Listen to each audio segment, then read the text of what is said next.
itu juga tidak diindahkan, tidak dipercaya, malah ahli-ahli tersebut diremehkan di depan orang banyak.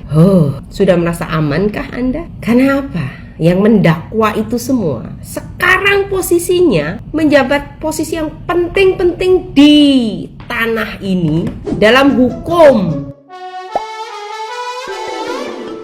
Hola netizen yang tercinta, sempat menjadi sasaran hujatan netizen yang terhormat saat kasus kopi cyanida Jessica Wongso mencuat. Psikolog Dewi Tafiana kembali menyampaikan pendapatnya. Dewi Tafiana berpendapat bahwa ditetapkannya Jessica Wongso sebagai terpidana tidak sepenuhnya sejalan dengan aturan. Pendapat Dewi Tafiana tersebut berdasarkan adanya sejumlah hal menyangkut Jessica Wongso yang seharusnya tidak secara terbuka disampaikan ke media. Setiap saksi ahli dalam sebuah perkara hukum menurut Dewi Tafiana memiliki tugas serta peran berbeda yang sejalan dengan bidang keahlian. Sebagai psikolog yang memiliki tugas melakukan profiling atau membuat sebuah profil, perlu dilakukan serangkaian tes berkelanjutan. Dengan hasil profiling yang didapatkan tersebut, seluruh perangkat hukum yang terlibat di dalam persidangan kembali menjadikannya sebagai rujukan menemukan kebenaran. Sehubungan dengan kasus Jessica Wongso, Dewi Tafiana berpendapat sejumlah hal terkait peran saksi ahli tidak sepenuhnya berjalan sesuai aturan. Adanya pernyataan sejumlah kalangan ahli yang bisa sampai ke publik, menurut Dewi Tafiana merupakan bagian dari pelanggaran etik.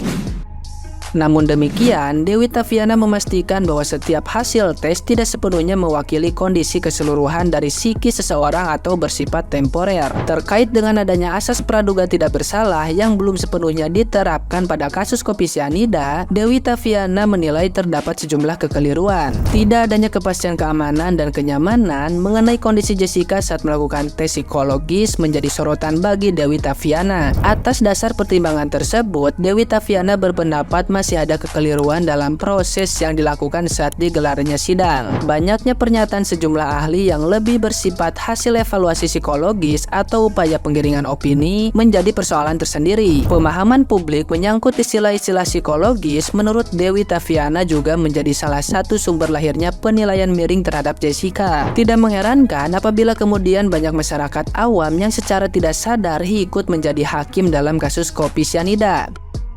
Nah, gimana nih menurut netizen yang maha benar? Silahkan berkomentar ya. Mohon maaf nih Pak Profesor, saya awam nih, tapi saya pengen nanya, memangnya waktu kita mau dilahirin, kita boleh request ya bentuk wajah kita sama Tuhan Yesus? Misalnya, Tuhan saya nggak mau bentuk wajah seperti ini, saya mau wajah seperti itu. Kalau wajah seperti ini, saya seperti pendendam, psikopat, atau bentuk wajah saya ini seperti bentuk wajah penjahat. Bisa Pak? Bisa kita bisa menolak ciptaan Tuhan? Banyak Pak orang yang mukanya kelihatan baik, lugu, tahu-taunya jangan kayak gitulah Pak. Bapak ini dihadirkan sebagai saksi ahli memberikan pernyataan sesuai keahlian Bapak, bukannya menyerang fisik seseorang Pak. Ingat kawan, kesaksian saksi ahli dalam hal ini saksi digital forensik itu hanya menjelaskan secara verbal letak perpindahan-perpindahan benda di balik paperback. Lalu kenapa saksi tersebut tidak mampu mengilustrasikan secara visual dan perspektif atas? Nah, karena hal tersebut bisa disimpulkan bahwa saksi ahli tersebut hanya bisa berbicara tanpa bisa membuktikan letak. Segala sesuatunya hanya faktor menduga. Karena lucu rasanya dia bisa mengilustrasikan apa yang terjadi di belakang paperback padahal dianggap tidak tertangkap oleh kamera CCTV, bahkan tidak terlihat oleh mata. Jadi penjelasannya pada dasarnya apa yang disimpulkan oleh saksi tersebut hanya dugaan, diduga begini, diduga begitu, dan kesimpulan akhirnya pada dasarnya J didakwa hanya faktor dugaan, bukan sesuatu yang faktual. Terima kasih. Dari pernyataan Jessica ini ya, teman-teman bisa menyimak tidak? Dan yang jadi pertanyaan saya ya teman-teman, siapakah Tante Mirna ini? Kok jarang sekali di-expose gitu? Dan ini dengan kasus sebesar ini, ya kan? Dan kalau saya jadi Jessica, saya juga tidak akan datang ya ke rumah duka ya. Sebab mereka sudah menuduh saya. Ini tuduhan telak, mereka telah menuduh sayalah pelakunya gitu. Dan gimana karena saya tidak merasa membunuh teman saya? Terus mereka menuduh saya, ya otomatis saya tidak akan datang. ya kan? Dan gimana tidak mereka menuduh Jessica ya, dari kasus sidang 2016 itu saya masih ingat, dari penggiringan opini CCTV itu di ruang sidang itu ribut. Begitu ini CCTV ditayangkan, wah mereka bersorak, ada Jessica memasukkan sesuatu gitu. Setelah nonton film Ice Cold di Netflix dan melihat apa yang disajikan, film itu 180 derajat berbeda dengan apa yang kita persepsikan selama ini, utamanya saat kasus itu bergulir dan saat kita menonton persidangannya hari demi hari melalui televisi. Banyak orang yang waktu itu diyakinkan oleh framing media bahwa Jessica memang seorang pembunuh berdarah dingin. Masalahnya, hari ini ada cara framing yang sama sekali berbeda soal kasus itu yang disajikan oleh film dokumenter berjudul Ice Cold: Murder of Jessica Wilson. Sekarang kita tiba pada suatu kebingungan. Apakah benar Jessica bersalah? Benarkah Myrna meninggal karena racun? Manakah yang benar dan mana yang bohong? Ada satu cara untuk mengungkapkannya, dan cara ini memang gampang. Jika vonis terhadap Jessica itu berdasar pada kebohongan dan kebohongan, maka hanya butuh salah satu orang dari mereka yang terlibat untuk muncul ke publik dan mengakui bahwa dia memang terlibat dalam kebohongan. Dan apakah masyarakat akan menghukum dia? Saya kira tidak. Karena masyarakat akan melihatnya sebagai public hero yang berjasa besar mengungkap kebobrokan sistem peradilan kita. Mungkin dia akan dihukum oleh suatu mekanisme penegakan hukum, tapi masyarakat akan memandangnya sekali lagi sebagai public hero. Karena kalaupun dia tidak bicara, saya yakin banget kalau mereka bohong. Pasti ada satu orang yang mengungkap kebenarannya itu, entah kapan, tapi itu pasti. Bagaimana jika Jessica ternyata memang pembunuhnya? Ya harus ada satu orang yang memang benar-benar meyakinkan, tampil ke hadapan publik, menjelaskan kasus itu secara logis dan sekuensis. Bagaimana pengadilan dapat tiba pada kesimpulan bahwa Jessica lah pembunuh Myrna? Tampilkan bagian mana dari keterangan saksi yang sangat meyakinkan hakim hingga tiba pada kesimpulan Jessica secara sah dan meyakinkan membunuh Myrna. Karena sampai saat ini memang tidak satupun tokoh yang tampil yang menyatakan Jessica sebagai pembunuhnya. Punya argumen kuat yang dapat meyakinkan kita. Makin kita dengar mereka, makin gak yakin. Bahkan sekelas Profesor Edward Wamenkulhan dibantah oleh netizen. Dan memang argumen yang menyalahkan Jessica ini terlalu prejudiced sejak awal hingga hari ini.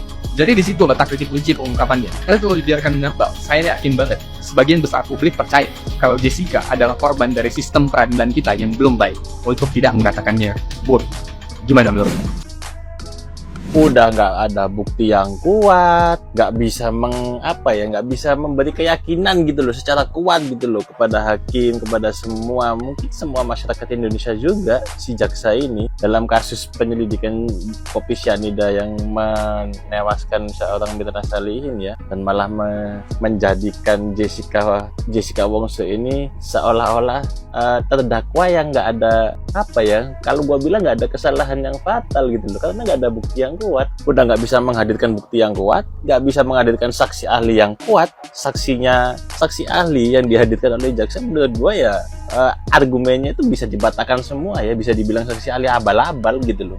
Ini malah seolah-olah mengintimidasi si Jessica untuk menggiring opini agar si Jessica ini mau mengakui gitu loh kan ini lucu gitu loh, kok bisa orang-orang seperti ini menjadi jaksa gitu loh. Ini bukannya malah menguatkan wajah hukum di negara kita, malah bikin kacau hukum di negara Indonesia gitu loh. Ini udah benar-benar nggak jelas, benar-benar udah benar-benar nggak bisa diterima gitu loh secara nalar gitu. Setahu gua nih, kalau terdakwa udah bilang nggak ingat, udah bilang lupa, yang nggak dilanjutkan pertanyaannya, move, ganti ke pertanyaan lain, nggak melulu muter ke situ-situ aja gitu loh. Ini kan kelihatan jelas dari jaksa sendiri melakukan pemaksaan dalam proses penyelidikan.